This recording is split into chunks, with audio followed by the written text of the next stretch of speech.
Now, what I'd like you to do is give me the biggest applause that you've ever done in your entire life for James C Laird, everybody!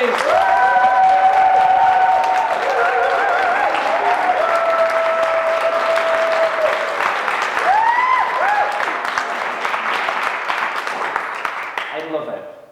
Now, James C Laird is a man who has endeavoured to live a life without regrets. At 25 years old, James had visited 23 different nations, has degrees in philosophy and psychology of education, disability studies, and an international masters of business administration. He's also the head ambassador for OXSIGHT smart glasses and author of the urban fantasy book series Path of the Necromancer. Now, he's done all of this, ladies and gentlemen, whilst being 97% blind. If you're looking to face a fear, expand your limits, broaden your horizons, or break barriers, James can speak to you on a personal level about overcoming your obstacles in your path. By openly discussing how he overcame his barriers, James endeavours to alter your perceptions on what you think is also possible. To conquer the demons that plague our self-confidence and awaken that inner strength he believes that everybody possesses. Now I want to hear the roof raise with his speech entitled Overcoming Barriers and Preconceptions. It's James C Laird, everybody!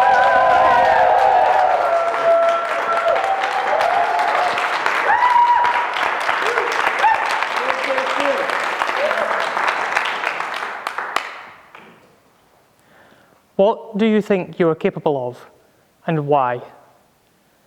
So many of us these days have preconceived notions about what we're capable of, and I'm certainly one of those people. As said, I only have about 3% vision.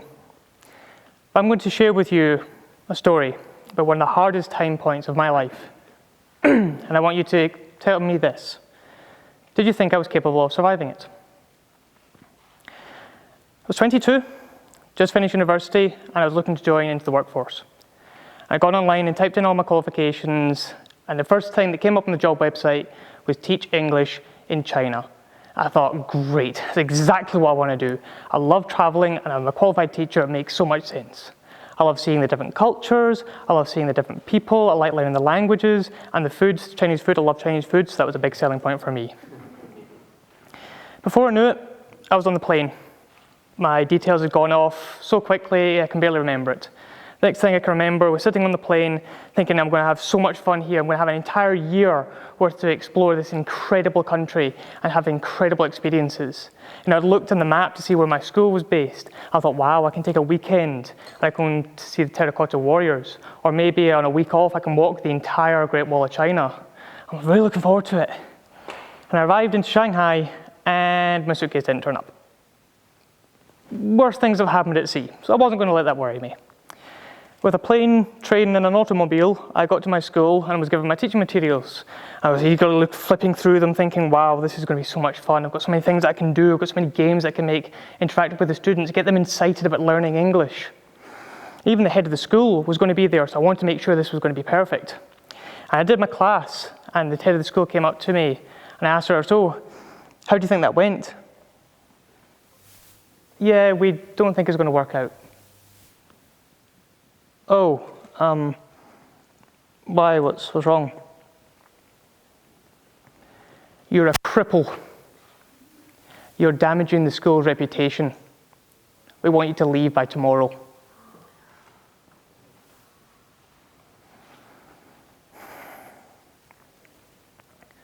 What was I meant to do? My suitcase hadn't turned up. So all I had was clothes on my back. I tried calling home to let someone know that this had happened to me. And my call didn't work. Things from the West can call into China, but nothing from the West can call out. So I was having to survive this on my own. Went to the ATM and swiped my card to pull some money out to pay for a hotel. Card got declined. The school decided that if they weren't going to get money out of me for teaching, take it straight out of my account. for almost a month, I was forced to eat, you know, that dark, grey, black, gristly bit that's left to your meal after you have a KFC? I was forced to eat that off of other people's trays because I was starving. Did I think I could survive this? While this was going on, I slept under a ping pong table. I can remember holding my bag to my chest, clutching it there, desperately hoping that the water wasn't going to flood this tiny little mound that I just so happened to be on, with my laptop inside being my only line of communication to the outside world. Listening to the thunder pound down on this tiny little tin roof. I thought that was it.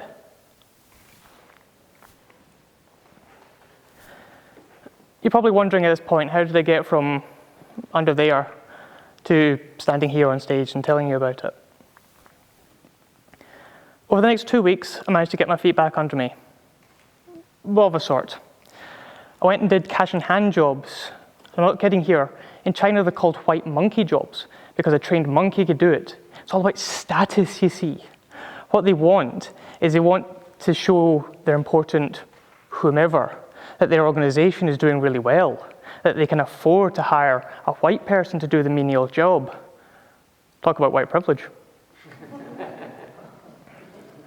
I got some cash together and went and booked myself into a hostel. And I decided to myself that I'm going to need to get some help. There's too much going on, I need some support. And I decided that the way I was going to do it, I was going to go on a night out. I needed a way to de-stress. I was going to go insane if I didn't have a way to get some help and find out what was going on in the greater world. And on that night out, I made some incredible friends who gave me a cheaper place to stay and who gave me some great contacts on potential line of avenue for work. And you could be given for thinking at this point it was all going to go well. No. I got an interview with a finishing school, and it's kind of an after-school extra tutorage sort of thing. And I went there and I handed over all my documents. She typed them into the computer, and I'm not particularly good at picking up on body language. Now, this person looked worried. And all I could think to myself was, oh, what now? So she left and came back about 20 minutes later and handed me a train ticket. This is a train ticket to Hong Kong. It leaves in 30 minutes. Be on that train. It turned out that first school, the "we don't want you because you're a cripple," had racked up £10,000 worth of fines on my head, had corrupted my visa so I was there illegally, hadn't registered with any form of judicial police system, and now the police were coming to arrest me. Well, didn't expect that when I woke up in the morning. So, ran back to my hostel, grabbed my stuff. My suitcase did turn up at this point, so, you know, small miracles. And ran to the train station, where I got to Hong Kong and I was detained for 3 hours. They wanted to make sure where I was going to be staying, what I was going to be doing, when I was planning on leaving. Told them all those details, got to the other side and booked a flight home. I was done. I'd had enough. But I had a day to spend. So I called up an international student friend of mine and said, "You would not believe the story I have to tell you. How about we meet up for breakfast?" And she agreed. Can you guess what happened next? I left the hostel, walked out, was waiting at the taxi rank, when a slow-moving police van, with its lights on, turned the wrong way down the one-way street the hostel was on, and 2 armed guards walked inside. And it wasn't a big hostel. I guess I wasn't going back there that night. Every single time I felt like I made progress, something came along and knocked me, shook my confidence, made me doubt myself. And don't get me wrong, I doubted. I was scared. When I saw those armed guards, I was terrified.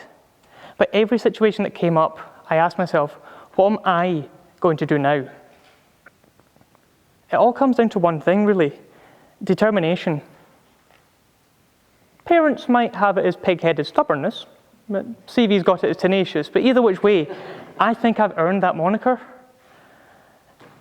I decided, and I was determined, that no matter what happened and what the situation threw at me, this wasn't going to be the barrier I washed up against. That was the fact of the situation, but it was my mindset. My mindset was the key. I decided I was going to keep going on. I decided I was going to keep trying. I decided this wasn't going to be the end of me. No matter how many times I got knocked, I refused to go back onto that table. Can you put yourself in that position? You're cold, you're starving, you're alone, and it turns out the police are after you. Thank goodness for the ping pong table, keeping me safe.